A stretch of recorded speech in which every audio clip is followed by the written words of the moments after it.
Talk 1470, WWNN Pompano Beach, Boca Raton, Miami, Fort Lauderdale.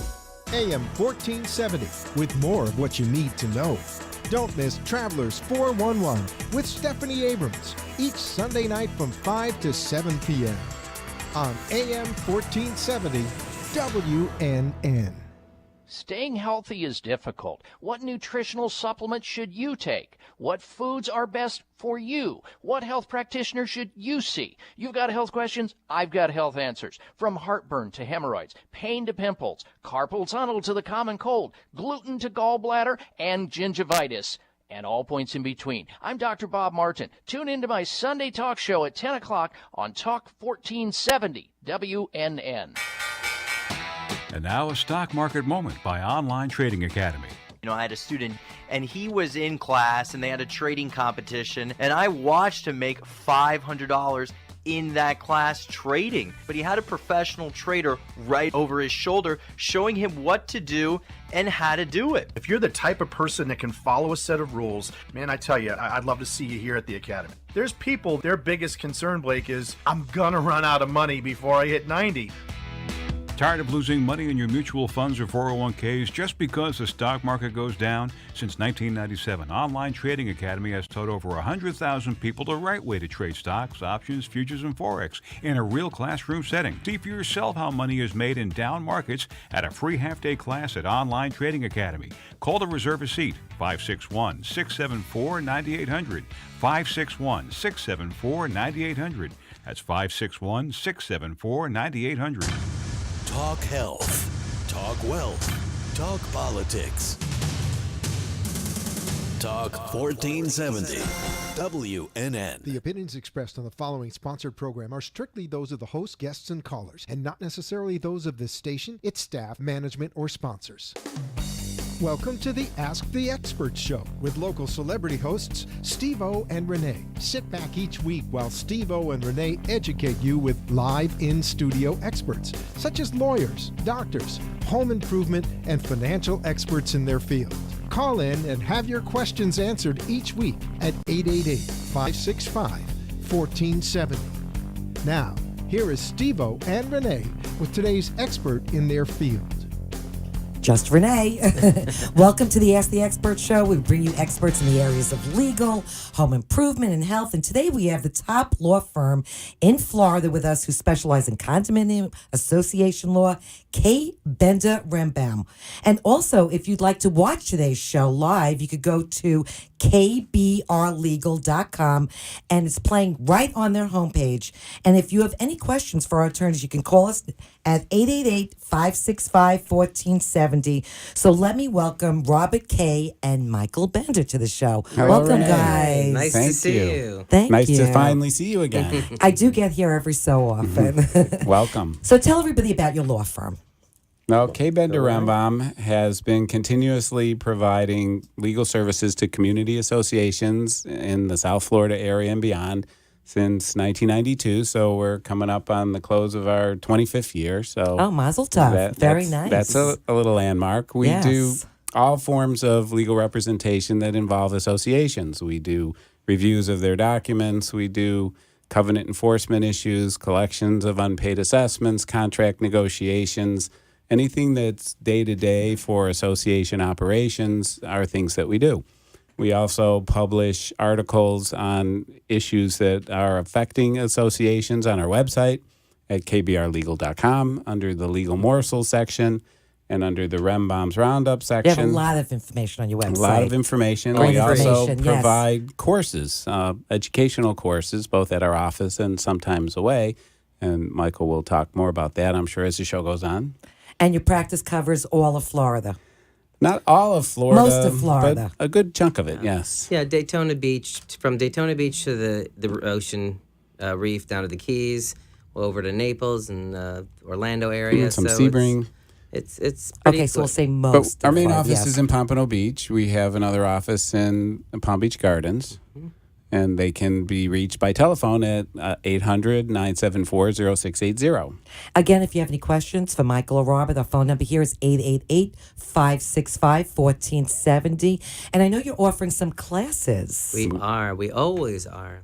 Yeah, and everything's free, I have to mention. Well, one of the things as we've discussed in the past, one thing that we do enjoy doing is we do give back to the community association field, if you will, and we're actively involved in different organizations that cater to the board members and the managers, and we also do offer independent courses that are all free. They are out of our offices in Palm Beach Gardens and Pompano Beach. We also will travel and give classes if there's a large enough audience who would like us to come out and give these free presentations. Is that free as well if you they go are. out to them? Wonderful. Wonderful. If there's enough of we'll do. We have clients who will ask to do private courses for them, and of course, then we'll come out and we'll offer a private class for the time, billable time. But when we have groups that ask us to come out, and we've traveled to all, Miami-Dade, Broward, and Palm Beach, and all over to give these classes, and they range from your board member certification, which all board members in the state of Florida, condominium, cooperative, and HOA board members, and now even mobile home board members are all required. Really? Yes. Is there an association with that? Absolutely. I didn't know that. Are See, all I just learned required something to be certified. And one way to get their certification is to take a division-approved board member education class. And we happen to be division-approved, and we give a very comprehensive, I'll call it comprehensive ABCs of being a board member. And every month they're offered in Palm Beach Gardens, and every other month they're offered in Pompano Beach.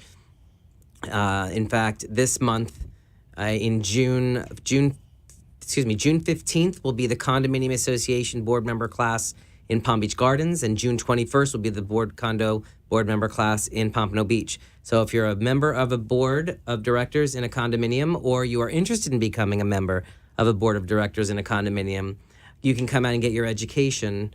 That certificate is good. The certification is required to be obtained within 90 days of being elected or appointed to your board. Right, you have to have the certification, You have to have a certification. on the board. So if you take the division approved class and get your certification with us, that's good for a year.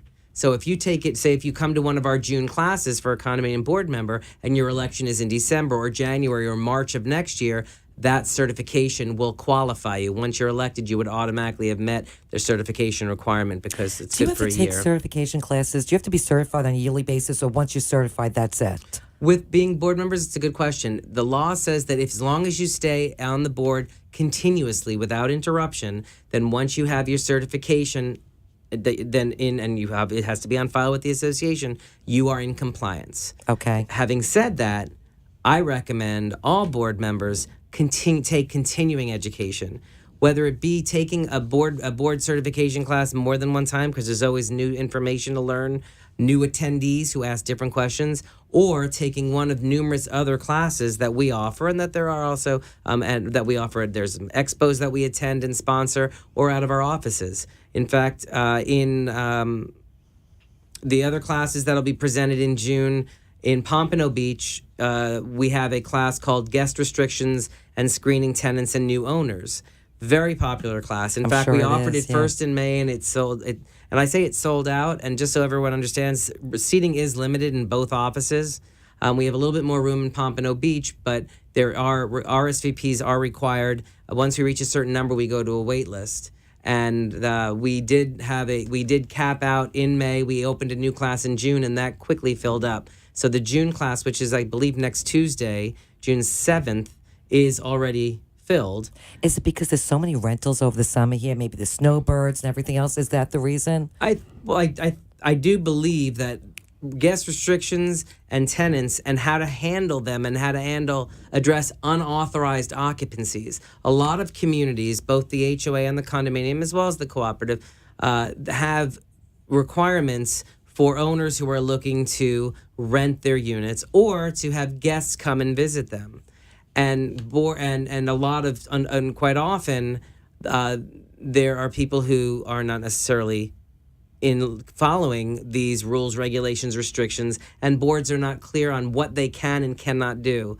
There's numerous pitfalls that you can fall into. And so during the class teaches board members and managers, because there are often manager credits, teaches them the do's and don'ts in addressing your approval policies when it comes to sales and leases, as far as fair housing issues, and so that you're not running afoul of fair housing laws and having discrimination claims, successful discrimination claims put against the association.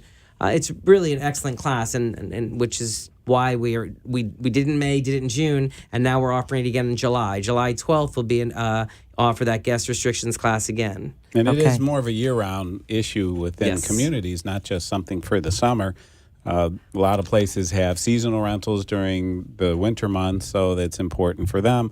I'm saying that because, a lot of people go, there's snowbirds here, and so I figure people rent out their condos over the summer, so maybe it's more prevalent. That's why I was mentioning that. And the problem with that may be that some communities have a prohibition on those types of short-term rentals. Right. And so now you have individuals who are trying to do that, Airbnb, for example, things of that nature, and the directors and management team want to know what can we legally do, how can we stop this? And a lot of that is driven by their own documents, so that's so step one. It's each individual, condominium association. Okay. Or HOA, yes. Right, exactly.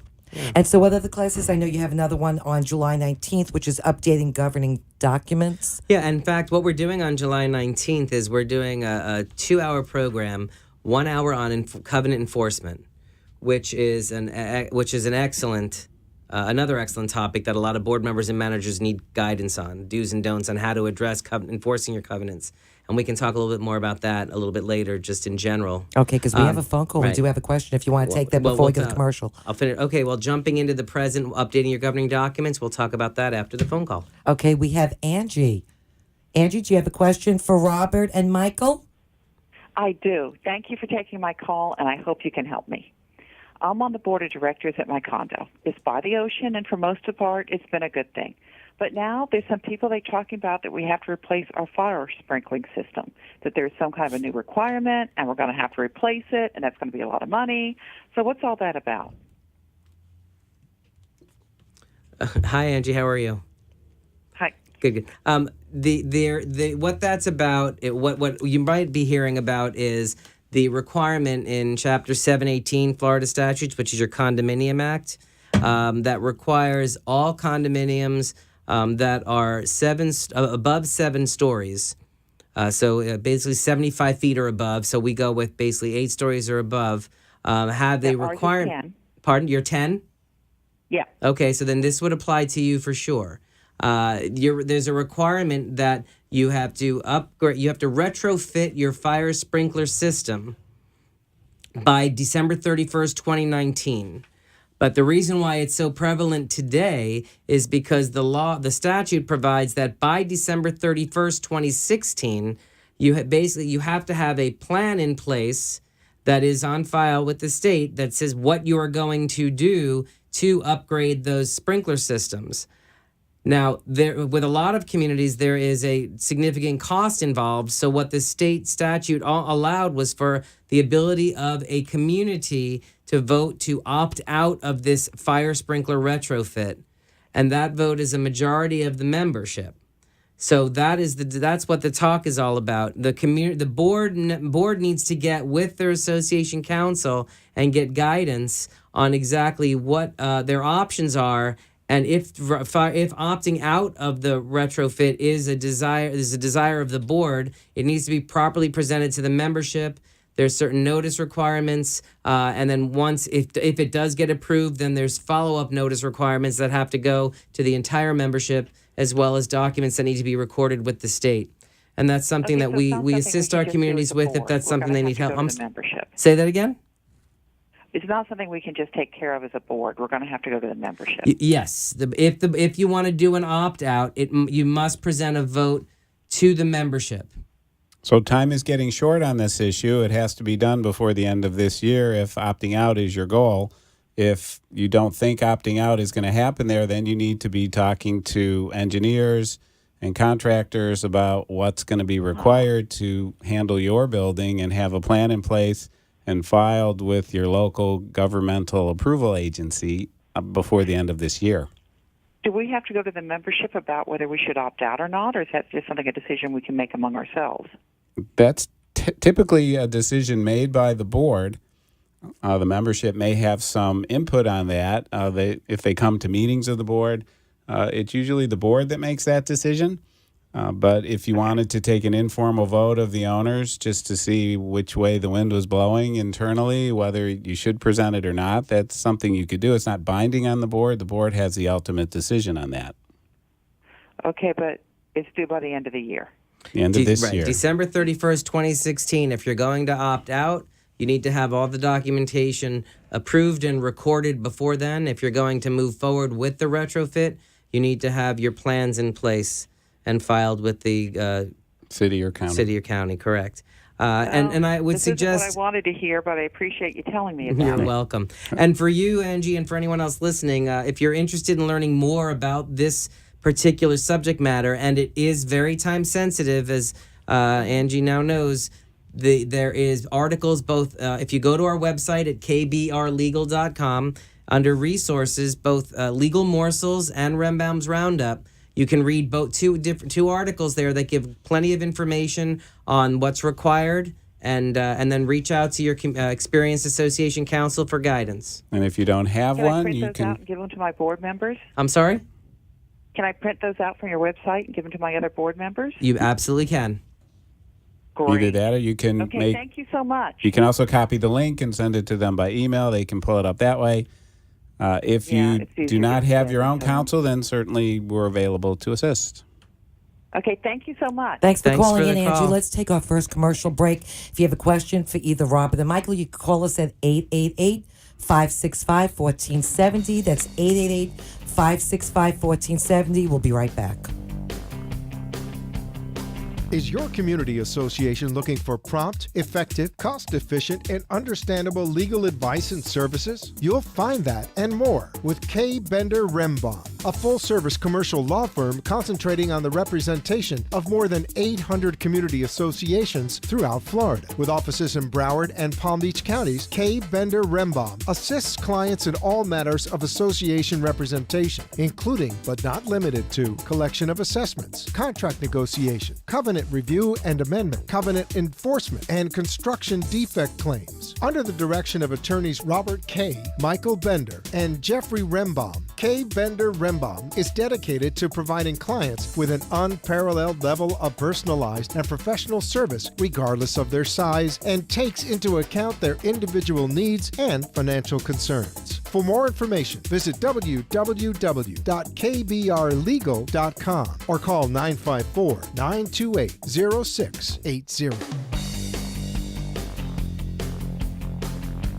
And we're back here with Kaye Bender Rembaum. We have Michael Bender and Robert Kaye. So we have another call. Rembaum. What we had him last time. Yes, I missed him though. And if you have a question for our attorneys, you can call us at 888-565-1470. And don't forget, you can watch the show live on kbrlegal.com. And we have another call. We have Ron. Hi, Ron. You have a question for our attorneys? Yes. I have a question. This is involving a condominium association, and I'm going to read verbatim from something I have that says Condominium Director Program 718-112, and it's about official records. And it says, what are the official records? And then it lists 6 things. One of them is a current roster of all unit owners and their mailing addresses and identifications, voting certifications, telephone numbers if known, email addresses, and fax numbers of those owners who have consented to receiving communications by these means. My question is, I requested this from my board, and I also requested if they had consent from any of the residents, because they do have a complete email list, and I requested it and they denied my request. So what is your question? I want to get a roster of all unit owners in my community. It's 350, and including their unit numbers and email addresses, among other things. But that's pretty much what I'm looking for. Okay. The email aspect of the official records is something that is a recent addition, but it's also in flux in that owners have to consent to have email being used as their official form of notification. And if they have not done so, then the association has to keep that information private. So the roster of their mailing address, that should be available to any requesting owner for inspection and copying. That would have whatever mailing address is available to the association for official notices. Also, if their telephone numbers are known, they would also be included. The emails, again, are iffy depending on how far along your association has come with respect to utilizing emails for official notices, getting the consents of the owners to have that and use it that way. Okay. So I asked them that question. One, I wanted to know if they had the consent from any owners. The 350 units here, they had 17 consents, but they are sending out blast emails to the whole community. So that's why I thought I would be entitled to it.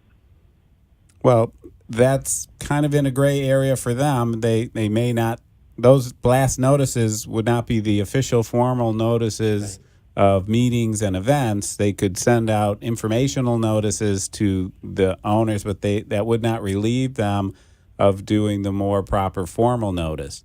If they're not properly notifying the owners and using emails exclusively, even though they don't have these consents that are made available to a requesting owner, you may have to contact the Division of Condominiums and make a complaint on that issue. Yeah, I've contacted them, but of course they won't give me a legal opinion. Not a legal opinion, but if you file a written complaint, then they'll follow up with the association. Okay, and then I'll do that. Thank you. Thank you very much. All right, Thanks Ron. for calling Thanks in, for Ron. calling. Okay, again, if you have questions for either Rob or Michael, you can call us at 888-565-1470. And you want to talk about some of the other classes that you have? We'll go back to the class that we have coming up on the 19th of July. Last month, we presented a second new class, which was jumping into the present, why updating the governing documents of your association is critically important. And it was very well received. And so we put that on the calendar for July. And it's a 1-hour class, which we've teamed with Covenant Enforcement, which is another very popular class and very important class for board members and some managers to get good experience on how exactly is the best way to go about properly enforcing your covenants. And that ties into some of the time you may need to update some of those covenants in order to better be able to enforce them. And so we're excited about that class. And just speaking of covenant enforcement, and for those listening, especially those of you who sit on your boards, the importance of uniformly enforcing your covenants. The reason is when you step up and volunteer to sit on your board, you've now given yourself an enhanced fiduciary duty to the community. Whereas an owner, you have responsibilities just to yourself. When you're a board member, now you have a responsibility to put your self-interest aside for the best interest of the whole community. Hopefully they overlap. And one of those jobs is to be familiar with the documents and to know the do's and don'ts of living in your community. And if people are violating those documents, to make sure that there's action being taken to obtain compliance. Friendly notices, maybe more formal notices, and then ultimately, if they're not responding to those positively, you're getting your association legal counsel involved to ensure to proceed with legal action, either arbitration or court action, to ensure compliance. And you also can't pick and choose which ones you're going to enforce against. If they're the same violation, you have to be uniform and treat everybody the same. Exactly, which is where I was going. Okay. Well, I like to talk too sometimes. Yeah, so you just answered the whole last question. Oh, sorry.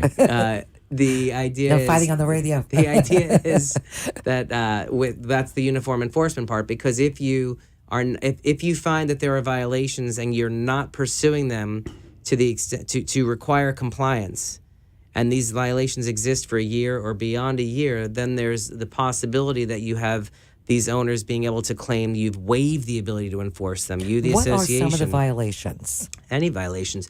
If you have a community that has no pets and you have pets in the building. Okay. If you have a community that requires approval for tenants and you have unauthorized occupants. If you have requirements that people have to get approval before they can put sheds in their backyard and people are putting sheds in their backyard, or have commercial vehicles where they're not supposed to have commercial vehicles. So or they're not maintaining the property, so there's a whole litany of different Yes. violations that, if allowed to exist, you run the ability of waiving the ability to enforce against that violator. Right. And then the problem becomes exacerbated because now you have that individual owner who's violated this for 2 years. So now you've waived the ability. New owner moves in, same violation. So you think, well, I'm not going to waive against them. I'm going to go right after them. But they have a defense of what's called selective enforcement. If you don't go after the first one and you waive it against them, you've effectively waived it against anyone in a substantially similar position. So, which is where selective enforcement comes in. Right. And there are ways to, if you're in a community where this has gone on for a while, there is a very simple way for the board to recover the ability to enforce restrictions going forward. Draw a line in the sand and grandfather in prior violations. It's a process called republication. And if it's something that your communities have issues with, then you do need to contact association council and talk about what it is we need to do to be able to uniformly enforce these violations again. And that covenant enforcement class that we'll have on the 19th will get into a lot of that. Okay. That's July 19th. Perfect. Correct. Now, Good day. It's my birthday. Oh, very nice. I won't So be teaching. everyone who's there, say happy birthday to Michael. Okay, and I Right. know in the summer months, sometimes a lot of these condo homeowners associations, they do a lot of work. Maybe it's because people go, out of town. And how does the board members handle that? Do they have to go through council? I mean, how do they get that Oh, approved? for contracts? and Yeah, things for of that nature? contractors. For contracts. Would you like to start? Well, certainly within the scope of what boards are required to do is perform certain maintenance. Sometimes there's a higher level of maintenance requirement that it's very costly and involves multiple contractors and lots of dollars and cents going into it. Plus, there's also governmental oversights that have to be kept in mind as well. It's important for the board, if your contract's in any amount over $2,500 and it's certain types of maintenance type work, which covers most of it, it falls under what's called a construction lien statute in Chapter 713 of Florida statutes, which is written to protect the contractors, and associations as the quote-unquote property owners have to strictly follow those restrictions to best protect their interests so they're not found paying double for things that they shouldn't have to pay double for. So the contract itself should be reviewed by the association's attorney because they're generally written not with the best interests of the association in mind. The construction lien documents should be prepared by the association attorney. Certain things have to be in the public record in advance of the work being done. There are payment limitations on how you pay and documentation on how you reflect the payment has been done, releases that you need to have to best protect the association, as well as permits with the local governments and oversight and inspections of them as well. So it can get very complex and very detailed. And of course, your law firm would read over these contracts. Oh, we do Yeah. every day. And there's, in addition to what Robert said, is one of the first items that boards need to be aware of is the work they're going to be undertaking considered necessary maintenance and repairs, or is it a material alteration or some kind of capital improvement? Like a refurbishing. Well, right. Like, for example, if you're going to redo your roof, if the roof needs to be redone and it's a shingle roof, and so to redo your roof is a maintenance item, no question. Right. But if instead of shingles you want to put barrel tile on, that would be seen as an alteration.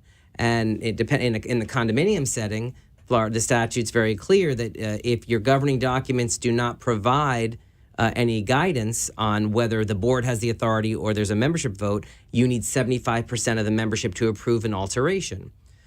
So it's important that you get with your council, let them know what the project is that you're undertaking, the full scope of it, and they'll review your governing documents and be able to tell you if any part of that or all of it requires any membership vote before you can properly proceed. And especially if there's an assessment. Sometimes there's assessments. Exactly. Well, then the HOA doesn't have that in the statute, so you have to look to the governing documents of the HOA. But again, it's important that you know in advance whether you need membership vote before you start the whole project. So that should be one of the first things you look at. What's the scope of work? Get with council to find out, do we need a vote or not? Do we not need a vote? Financing the project, you're absolutely right. Do we have the funds in reserve or some surplus of operating? Are we going to do a special assessment? Are we going to do a bank loan?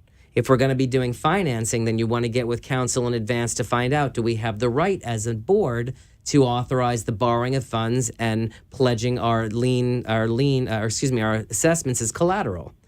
Or do we need some type of membership vote in order to do that? And so those, and I've done you mentioned the summer, and you're right. I've been doing these almost every day over the summer. I mean, projects from $40,000 I was reviewing today to $8 million that I was looking at just a few weeks ago. And these are all the things that we go through. So that's why it's very fresh in my head. And so that's the second thing you want to check with counsel in advance and find out, because the banks will require what's called an opinion of counsel. And that opinion of counsel has to come from your law firm, that the association counsel you work with, and it's basically the attorney saying that, hey, the board has done everything it is required to do in order to properly approve borrowing this money in order to proceed with signing the loan documents and the project itself. And as someone who reviews and has to do these opinions of counsel all the time, that's a big liability for the law firm. We're going to make sure all your T's are crossed and I's are dotted. So you want to get with your counsel as quickly as possible in advance of this of moving forward, so that when you're ready to move forward, everything's in place to expedite the process. Right. Okay, let's take another commercial break. Again, if you want to call in, if you have a question for our attorneys, our phone number here is 888-565-1470. That's 888-565-1470, and we'll be right back. Is your community association looking for prompt, effective, cost-efficient, and understandable legal advice and services? You'll find that and more with Kaye Bender Rembaum, a full-service commercial law firm concentrating on the representation of more than 800 community associations throughout Florida. With offices in Broward and Palm Beach counties, Kaye Bender Rembaum assists clients in all matters of association representation, including but not limited to collection of assessments, contract negotiation, covenant review and amendment, covenant enforcement, and construction defect claims. Under the direction of attorneys Robert Kaye, Michael Bender, and Jeffrey Rembaum, Kaye Bender Rembaum is dedicated to providing clients with an unparalleled level of personalized and professional service regardless of their size, and takes into account their individual needs and financial concerns. For more information, visit www.kbrlegal.com or call 954-928-0680.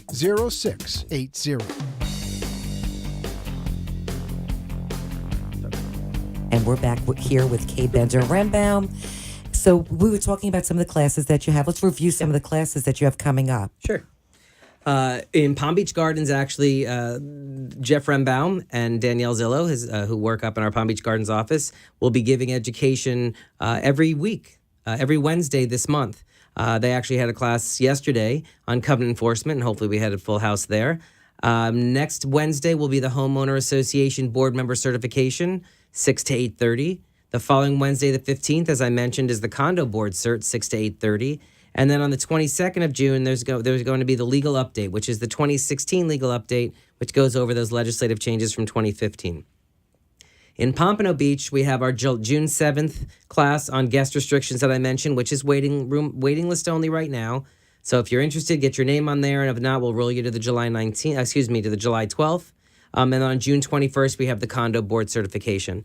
kbrlegal.com. Go to the website. Review under, you can get there under the seminar schedule. Of course, you can also call 800-974-0680 or email at info@kbrlegal.com, and someone will get back to you within the same day. And everything's listed on your website. Everything is, and everything's free. And you can sign up on your website as well. Yes. Okay, perfect. We have another caller. We have Stu. Hi, Stu. You have a question for our attorneys? Yeah, hi. I'm a real estate agent, and I have to deal with these associations like a lot. And you kind of have to tread lightly, because if you complain about something and they make it hard for you. But I've got a situation now where I'm selling a unit in a co-op building, and they're telling the buyer that the application fee is $500. And I thought that they can't charge you more than $100 for an application. I believe the statute limits cooperatives to $100 per transfer fee application. So if they're charging $500, they would be violating the requirements of Chapter 719, which is covering cooperatives.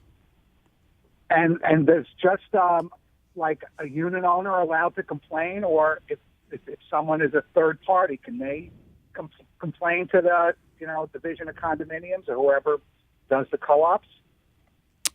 The Division of Condominium does have some oversight on co-ops. I don't believe their enforcement jurisdiction covers transfer fees, although they might accept that under the umbrella of financial. So you can contact the local office in Fort Lauderdale and make inquiry and tell them what's the situation, and they may ask you to submit something in writing. It doesn't have to be from an owner within the cooperative. You would certainly be a qualified individual to bring that to their attention, and then they will follow up with the association and straighten them out. That's great. Thank you. Very good show. Very informative. Thank you, Stu. Thanks for listening. Stu. Yeah, if you're not, by the way, Stu, if you're in Palm Beach County, there's a local Palm Beach office as well. Okay, they could contact you. Give your phone number just in case he wants to contact you, or if anybody wants to contact you. 800-974-0680. You can reach us there, and that'll get you to either the Pompano Beach or Palm Beach Gardens office, or contact us through the website at kbrlegal.com. There's a box there which will go directly to our info, and you can ask if you're interested in. We talked about when we were off air for a second about free consultations, and you were inquiring as to how that what is that all about. And that's something we're happy to do. We'll go out at any time if there's a board or management team that is interested in learning more about the firm and more about what we can do to assist them with general day-to-day issues or even specific issues like the sprinkler fire, the retrofit, or reviewing contracts and bank loan documents. We're happy to work on it. We work on a pay-as-you-go approach to hire the firm. Is no money up front. So we'll come out, we'll free consultation, no obligation, no charge, talk about who we are, talk about who they are, what their issues are. And if it's something that they're interested in moving forward, we happily move forward and go from there. And we prove ourselves. Even if you have counsel, you could always switch over. If you're not You can have more happy than with one. your More than counsel. one, right. Exactly. Again, if you have a question for our attorneys, phone number here is 888-565-1470, 888-565-1470. So tell me some of the hot topics. What's the biggest topic going on now that you're finding? When do you see Well, coming up? the call on that fire sprinkler issue is certainly one because of the timing that's become something of a immediate concern to a lot of communities. Part of the problem that is out there is that there's a question whether it applies to only the high rises or the low rises as well. And so that's creating some confusion because the condominium statute isn't specific, but the building code is. So that's creating some confusion. But support animals is always a very popular issue because that is very prevalent in what's going on. Control issues. Yeah, and fair housing issues in general, because where you have the assistance animal, where people make a reasonable request for an accommodation to rules, there's also modifications, requests for modifications. For example, someone may want to put a ramp, or if they want a handicap parking space where there isn't one, we have a client that someone requested to put and I think I'm saying this right, a lift into the pool. Yes. Really? Yeah, and That's so interesting. those are issues that come up, and obviously there are do's and don'ts with regard to responding and addressing those, and you'll want to get with experienced counsel to make sure you're handling those things properly. You don't want to be the subject of a discrimination complaint if you can avoid it, certainly, because there you're guilty till proven innocent, and that can be expensive. Right, exactly. So I know that there's other topics like election process. It's always a big question. Mm-hmm. So do you want to elaborate on that? Well, there are still a handful. I guess there are a few communities that we have, and I'm sure there are that do have elections during the summer. Although for the most part, elections season starts, I think, in October, November, and runs through March. So there is new ability to vote electronically, which was put in Florida statutes last year. And That makes it easier. Yeah, it can. Yes and no. It can. Well, it can. It's still being worked out. Right. There's a lot of responsibilities that the statute puts on the association to make sure that electronic voting is in place and meets the requirements of the statute. For example, in a condominium setting, when you vote on paper, you obviously all voting, especially in the condominium setting, is anonymous. So the way it works now on paper is you'll fill out a ballot, you'll put the ballot inside a blank envelope which just says ballot. That goes inside a larger envelope which you then execute the outside of if you're the authorized voting representative for that unit. So when the outer envelope is opened, it's separated from the inner envelope. Nobody knows who's voting how. Well, the electronic voting system has to be put in place, which does effectively the same thing. It allows an individual to submit their vote electronically, but hides from everyone who it is. Right. But there has to also be a way for the system and then the individual overseeing the system to be able to confirm that this is the authorized voting representative submitting the vote. And so there's a situation like this. Likewise, there has to be a way for it to capture the information. So after the election, if someone wants to know, be able to inspect the records, which you have the right to do, there has to be a way to inspect the electronic portion of the records. And there are softwares, and in fact, when we left the office today, we were reviewing a company that offers this software. So that, because what we're working on is trying to find softwares that meet all these requirements so that we have something in place to be able to present to those associations who are interested in Right, it's sufficiently complicated that an association is not going to take that all on themselves. Mm-hmm. So that requires some third-party vendor to be available. And currently there are some, but still not that many yet have come forth with workable systems. So they have to be evaluated, and there hasn't been enough time for there to be the quote-unquote trial by fire to make sure that it actually works. Right. So, and the last thing to point out on that, because I know we had another caller come in, is it's optional. Electronic voting has been included as an option. So and it's a board decision. So doesn't have to be in the documents. Right. The board can decide, yes, we want to move forward with using electronic voting as an option, still keeping the paper, but we want to also have, and if they do want to do that, then there is requirements. There's a board resolution that's required with certain specific requirements, and you'll definitely want to get with your council if you want to move in that direction. And you can't make it exclusive if there are those that want to continue to vote in the normal way. They have to be able to do that as well. Right. Okay. Well, we have another caller. We have Sally. Hey, Sally. Hi, Sally. You have a question for our attorneys? Hi, how are you all? Great. Good. How you doing? I'm well, thank you for having me. I just have a quick question. I serve my board for an HOA in Boca Raton, and we are considering having a general contingency reserve rather than having individual accounts. What steps would we need to go through to make this change exactly?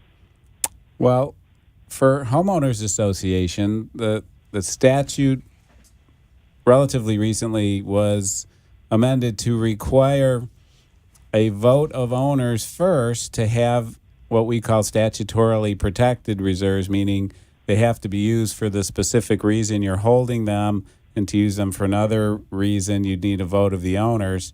You have to fully fund them every year unless the owners vote to have less or no reserves.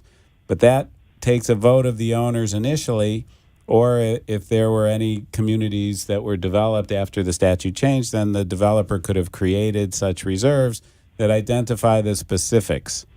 To have what you call a contingency reserve that isn't otherwise restricted, the board can do that. We don't recommend calling it reserves because it can be confusing with the protected version, but those can be established by the board to use for any bona fide purpose of the association and included in the budget, but the board would then be able to use that money in any way it chooses, so long as it's obviously for the benefit of the association. Sometimes owners are less trusting of boards when that happens, but that does not require a vote of the owners. The board would do that when they set up their budget. Did that answer your question? Yes, thank you very much. I will relay all this information to my board at our next meeting. All right, Sally. Thanks for calling calling in.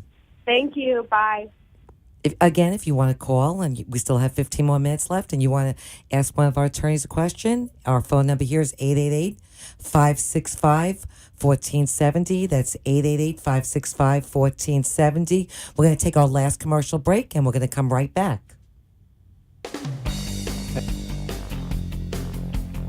Is your community association looking for prompt, effective, cost-efficient, and understandable legal advice and services? You'll find that and more with Kaye Bender Rembaum, a full-service commercial law firm concentrating on the representation of more than 800 community associations throughout Florida. With offices in Broward and Palm Beach counties, Kaye Rembaum assists clients in all matters of association representation, including but not limited to collection of assessments, contract negotiation, covenant review and amendment, covenant enforcement, and construction defect claims. Under the direction of attorneys Robert Kaye, Michael Bender, and Jeffrey Rembaum, Kaye Rembaum is dedicated to providing clients with an unparalleled level of personalized and professional service regardless of their size, and takes into account their individual needs and financial concerns. For more information, visit www.kbrlegal.com or call 954-928-0680. Yeah.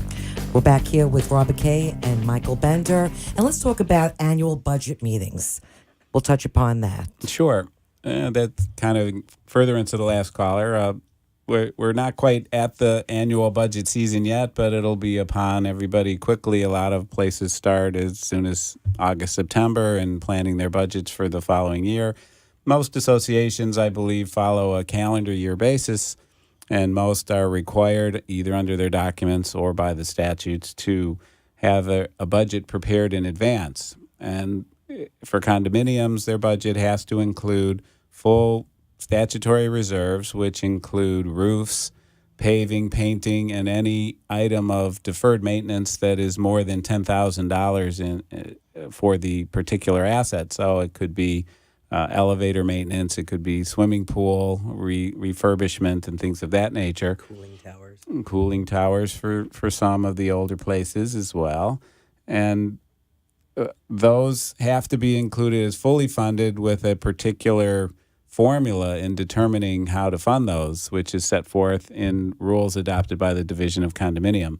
For the HOAs, they need to do their operating budget as well based upon the expenses that they're required to incur under their governing documents. And if the owners have provided for the reserves, as we talked about in the last segment, then they would have to include that as well. If the owners have not, many boards do just what this last caller thought would be good for her community, and that is they create a contingency type reserve fund for unknown situations. Being that we live in an area that every once in a while has devastating events such as hurricanes. And it's supposed to be a bad hurricane season this year. That's what they're saying. They say that every year. They said that this year was going to be worse than it has. Well, they have to say that. They have to say that because they want us to be ready, and we should be ready. Right. But one of the things that communities should consider putting funds away for is in the aftermath of a storm.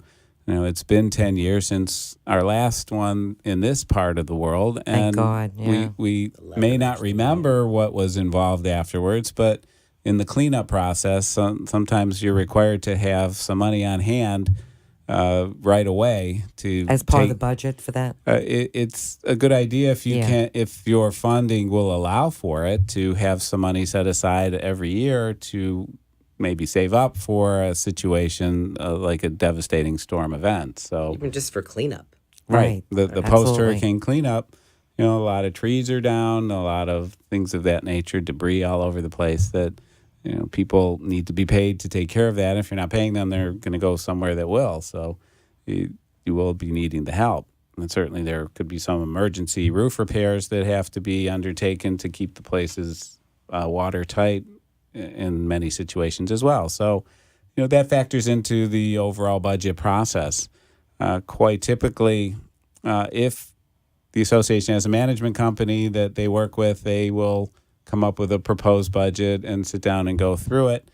There is requirements in the Condominium Act that before the adoption of the annual budget, it has to be mailed out to all the unit owners at least 14 days in advance with the notice of the board meeting at which it will be considered. What is mailed doesn't necessarily have to be adopted, but the proposed budget does have to go out. And as I say, it does have to include full reserves. The statute contemplates owners considering to waive the reserves in advance of the adoption of the budget. Quite often, like to do that in conjunction with their annual meeting that may take place after the first of the year. So technically, the budget's supposed to include the full reserves. Many do not. They make it contingent upon whether or not they get the vote at the upcoming meeting in a month or 2 months down the road, and they may have to adjust their budgets accordingly under those circumstances. Okay. But just to piggyback, though, one of the common misconceptions when it comes to the reserves is that the waiving or partial funding of reserves is something the board has to present to the membership. And well, before you say has to. Well, let me clarify. As Robert mentioned, the statute mandates that the budget be created with fully funded reserves. So if the board believes it is in the best interest of the association to have fully funded reserves, by way of example, I have a community that I'm working with now that had told me the past several years they never funded reserves, and they believe they're severely deficient, and they believe it's time that they put reserves away. So they're planning on adopting a budget which will have fully funded reserves. Will it increase their maintenance assessments? Yes, but they've been talking about it with the membership for almost a full year since last year. And by the way, listeners, board members especially, that is the most important thing you can do with your community is have open lines of communication. Membership may not always show up at board meetings, but if periodically you put out a memo or a newsletter, keeping everyone in touch with what's going on, that is helpful. You'll still have people who are surprised because they're not paying attention. Right, and we see a lot of websites, too. Websites are definitely popping up as well. But getting back to the reserve issue, so if you as a board decide it's in our best interest as a community to fully fund, you do not need to put the question out to the membership to either waive or partially fund. It's only if you want to do something less than fully funding board members that you need to ask permission of the membership. Otherwise, though, the first question that is the board's discretion is, do we want to fully fund, yes or no? If the answer is yes, it ends there, they fully fund. If the answer is no, then the second question is, okay, membership, what do you want us to do? And they pose the question. They can ask partial funding or fully funding to get the partial funding vote, or they can say partial funding or no funding and likely get no funding. Right. Yeah. But we always recommend don't present three options, only two, because if you have to have a majority in order to adopt one, if you don't get a majority, it's fully funded. It's so defaults if to you fully present funded, right. no reserves, partial reserves, or full reserves, there's a good possibility you won't get a majority for any of those. Then you're going to have full reserves under the statute in a condominium and in those homeowner associations that have adopted it. So it is important, as Michael said, that it's an option of the board to present the issue. Many unit owners believe it's their right to have it presented to them, but that is a mistake. And I was going to ask that too. Yeah, many board members believe that many too. board members do as well, and they're unit owners as well. It's the way I present it when I talk about this with board members or at classes. I said legally the board has the right to say we're going to fully fund this year. Politically, they may not be back on the board next year. Or they may not last the year.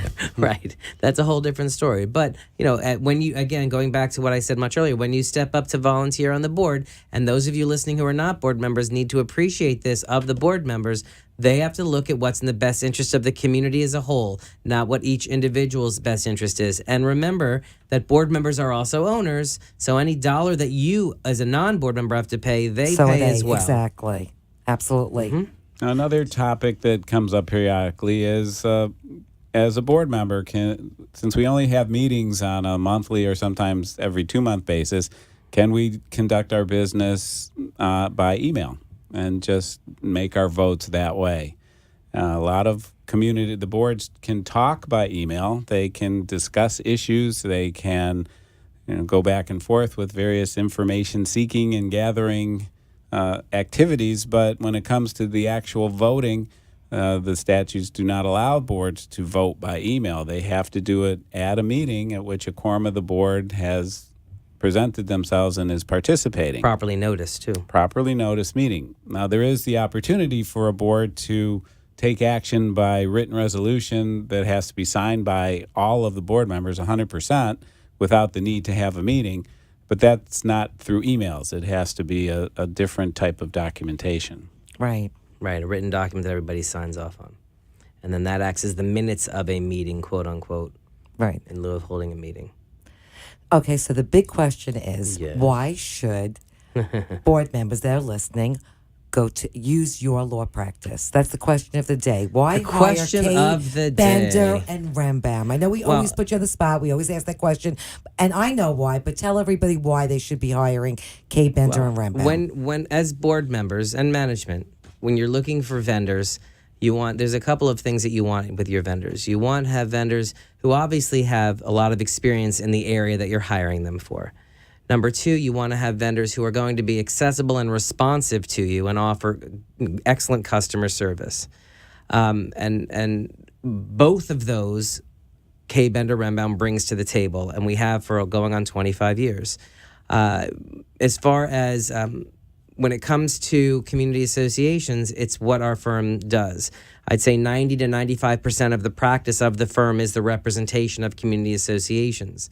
And soup to nuts. We don't just focus on one area of community association representation. We handle the day-to-day operations. We handle reviewing and interpreting documents. We do a lot of contracts, construction-related matters, construction defect-related matters, complex litigation, covenant violation enforcement, breach of contract claims, and of course we have a staff and experienced attorneys who address delinquencies, collection foreclosure matters, whether it be association-related foreclosure, whether it's bank foreclosure, whether it's bankruptcy. So any issue that comes up with your community, you can know that you have experienced counsel available to you.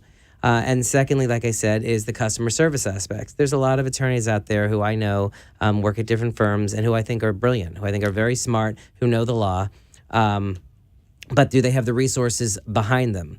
And I think that where we set ourselves aside is not only do we have the experience that's second to none, but we do offer the customer service aspect. We, from Robert and I and Jeff all the way down to the rest of our associate attorneys and our staff, we preach customer service. You have accessibility to us. We're responsive. I had someone today just ask me today, I need a proposal because the attorney I've been trying to reach hasn't gotten back to me in weeks. And I don't understand that at all. I don't know how you could have an attorney not responding to you and you allow it to go on for that long. But you can always switch representation. You don't have. Well, that's the whole key to it. What I always say, so it's that, and of course, it's also important that when you come to us for opinions, we provide them in English. It's very, so this way, as board members and managers, you can review and understand what we're saying and have a comfort level. As a board, you make your fully informed decision. Our role is to be your legal counsel, not to give you business advice. You have your management team or your own business acumen. Exactly. But but come to us. Let us give you the full gamut of the legal aspect of it, so you can make a fully informed business decision. So and I would say, and like I said, we'll come out, no charge, no obligation, talk to you about what you have, how we can help. Robert mentioned earlier, you can have more than one counsel. I always say to people, if you would like to try us out, we do review contracts. I do that all the time. Give us a contract, see how we work. You like what you see, compare apples to apples, and you keep us on, with everything else. Perfect. Yes, Give your contact information one last time. Before I just want to add that while we're not the cheapest nor the most expensive, we do work in what we consider cost effective to our clients. Okay, give out your phone number and your website before we go up. KBRlegal.com. KBRlegal.com. You should check that out. And 800-974-0680. We hope to hear from you. We'll be back in a month, the first Thursday, with Jeff Rembaum making another appearance. Actually, it's going to be on the 7th. You're on the first Thursday of the month on July 7th. Thank you so much for coming on. Happy today. holidays. Yes. Bye-bye.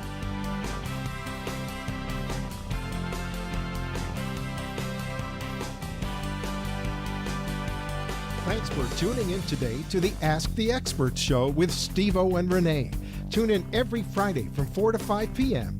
while some of the top local experts in their field from Broward and Palm Beach counties educate you in the areas of law, health, financial, and home improvement. You can also call our offices at 888-574-6999 to become an expert on our show. The opinions expressed on the preceding sponsored program were strictly those